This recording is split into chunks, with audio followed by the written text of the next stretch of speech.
Schmid, as it were, was a serial killer. And he was a serial killer who roamed the streets of Tucson, Arizona. Tucson is T-U-S-C-O-N. It doesn't. No, it's Tucson. Yes. I don't know about that. I know there's a few serial killers, and if your door wasn't locked, they'd come in. But I don't know. It could be. I don't know. Who doesn't have their door? But I will tell you this about Mr. Schmid. Schmid roamed the streets in the early mid-1960s. All right, of Tucson. And again, that's T-U-S-C-O-N. It's not, and a lot of people do think it's, see here, see in a week. A lot of people do pronounce it Tuscan or whatever because they think that's how you pronounce it, but it is, it's two and then sign, as it were. All right, Tucson. And oddly enough, he drove a gold jalopy. He did have weird artwork scrolled across his car. He hung out at drive-ins, and his prey was teenage girls. So, yeah. But here's the thing, and this is something that is really, really creepy, but honestly it's creepy only because it continues to happen today. Apparently in the 1960s, there was an epidemic, especially in more, I guess, urban areas like this, because you know, Tucson's a pretty good sized city, that teenagers had a habit of disappearing. But teenagers, in large part, it was thought by police and by parents that they were just running away. And that was the thought in Tucson when these teenage girls started disappearing, until he was caught. Now, people, you've already started to notice, look at these Band-Aids, look at this Wolfman face, I guess you'd say, and the mole, all of that's fake. And the nose is pulled down very tightly because when he puts on what? Makeup, because he wore makeup. When he puts on makeup, it hides the bandage, but it turns his nose down flat to make him look younger. All right? Yeah, it's kind of like giving yourself plastic surgery without plastic surgery. You're pulling the skin back and all that. So I don't know. Well, the makeup's not really on him so much right there. Yeah, because that's kind of like a mug shot, as it were. Now, the other thing about him are his boots. All right. Hang on 1 minute. Let me see. I don't know that. I won't let it remove that, will it? Yeah, we will. Whoops. Hang on, I got to get this right. These girls were his victims. And oddly enough, look at his nickname as the serial killer, besides being Smitty Schmid. He was considered the Pied Piper of Tucson. Right? Now, his victims here, I will give you this much. Sorry. This is Connie. That's not her name, but that is who Connie is modeled after. which one? The one in the bottom right here. Right here. All right. And I've got this article. I've actually got the magazine itself over here. It's Life magazine from 1966. That's where I got these pictures from. It's my magazine. It tells the story, but I've got those on there, so if you want to, you can go on there and actually read the case. And I encourage you to do so because it's only going to help you with the story. All right. Now, as you can see here, but Schmitty Schmid, he was a very short man. And so to compensate, to make him look more manly, his boots were just like armors. And he shoved crushed aluminum like Coke cans down in the bottom of his shoes or his boots and stood on the cans, all right? But his feet didn't work right, as it were. The odd thing about him Here's his boots right here. The odd thing about Charles Schmid is this. All the way through his junior year in high school, he was a straight A student. He was Mr. Popularity, pretty, reasonably good-looking guy for the time. And what's really odd, on the rings, he was a state champion, all right? So he was a top-performing athlete with all kinds of promise, perhaps even to be part of the Olympics, as it were. And his senior year, something went wrong. And he started hanging around with bad people and started doing bad things just to fit in.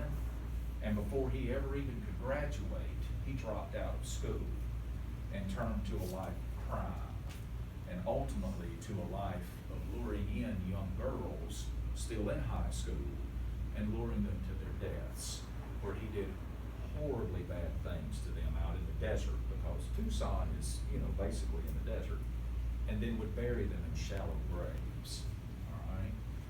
So, I encourage you, to kind of study him if you're interested.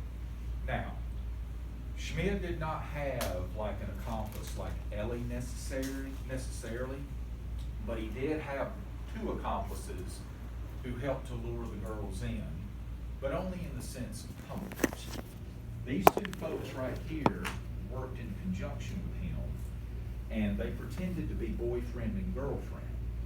And when Schmid would show up to, the drive-in restaurant or wherever he, knew the teenage girls hung out, he would then lure a girl to the car under the auspices or under the belief of a double date. So everything was safe. There was another guy and girl in the car, but the girls had no idea that the guy and the girl were in on this. And ultimately, this guy and girl here kind of started understanding that the law was starting to figure out things about Schmid. That's a picture of Tucson there. It's a happening place. And so they kind of ratted him out eventually, all right? So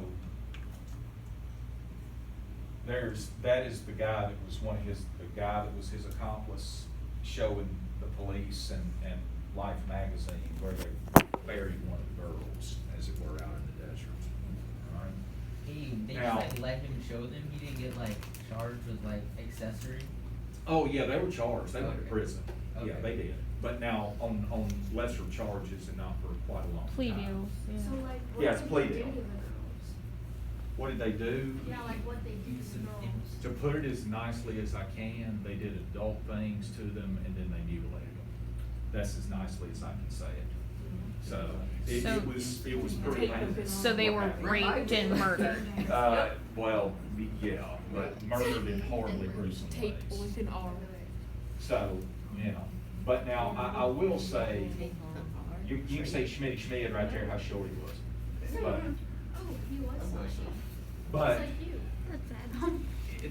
not that it's a happy ending, I guess, because there is no happiness in the story, but I will tell Oh, but when you that wanna make fun of me, it's as Schmid, funny as once it he can was be, right? convicted- Y'all know that people who do bad things to children when they're sent to Yeah. prison, they usually don't fare real well. Yeah. He gets upset when y'all making fun of his And height, but when he does it to me, Schmid was no it don't matter. different. He was, not long after he was sent to prison, he was stabbed like 20 or 30 times and dispersed with it. Hey, So- I'm just saying, that the guy who stabbed him should get some time off his sentence. Yeah. Society. But anyway, the whole thing's right here online for you here, if y'all wanna see it or read about it and study that, all right? But the reason that I'm showing you all of this stuff is to truly help y'all understand that everything that y'all think about fiction, it really is not fiction. That there are undoubtedly in every single story, and it doesn't matter if it's Peter Pan or Where You Going, Where You Been, whatever it is, all fiction is grounded in reality. It has to be, because it comes from the minds of real people, all right? And there are influences that are put into those stories. So this really is indicative and pretty much tells us that whatever happens to Connie when she walks out that door, it's not good, all right? Yes. So was like the story written before or after like all this was happening? Her story was written right after this, like literally right after this. All of this went down as far as like him getting caught and the case and everybody knowing about it. Her story was published about like maybe 2 years later, something like that, year or two, maybe somewhere within there. So, and there is no doubt, even though she won't talk about it and won't tell you anything, there is little doubt that with those connections, that's a huge influence on what happened in the Was the story. girl who like was supposed to be Connie in the story? Was she like the last murder before he got caught? Yes. Yeah. So there was I one- think her name's Gretchen Wilson, her real name, but something like that. It's a sixties name, you know, Gretchen. So he only did 3? Don't say that. Yeah, I know. He only That's like what I meant. What he do really I do? did like kill 3 like young girls. I Like, it's know, not but that like, bad. I'm just Come on. saying Charles Manson was found him. Charles Manson, what Well, I name? mean, like lots of people have killed way more people, but I mean, it doesn't make it like. She any said, better. if you're a serial killer, you better be good at it. Like, you only got 3, like. Wait, look back. Unless you do better. He was an Well, amateur. listen to Are me. you one of you? Those are the only 3 that They found. they can truly convict him of. Most serial killers are not convicted for all of their victims. It's only like 2 or 3.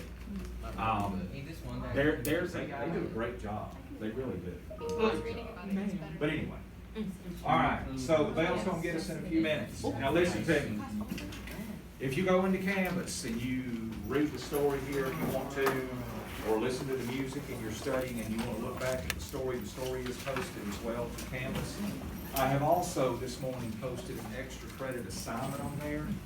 And we'll talk about how the extra credit will work in class. I've not put anything on Canvas. But it should be, if you are interested in the extra credit, is something that should be fun, but it may benefit you in ways that you cannot imagine, all right, grade-wise. So just give it a look and see if you're interested. When is it due? What, the extra credit? The 1st of October. You got a whole month. It's for like a. Thank you. Thank you. I don't want to rush you. Do I? I don't know what that was. The time block is normal. It's a different time of day, obviously, but it's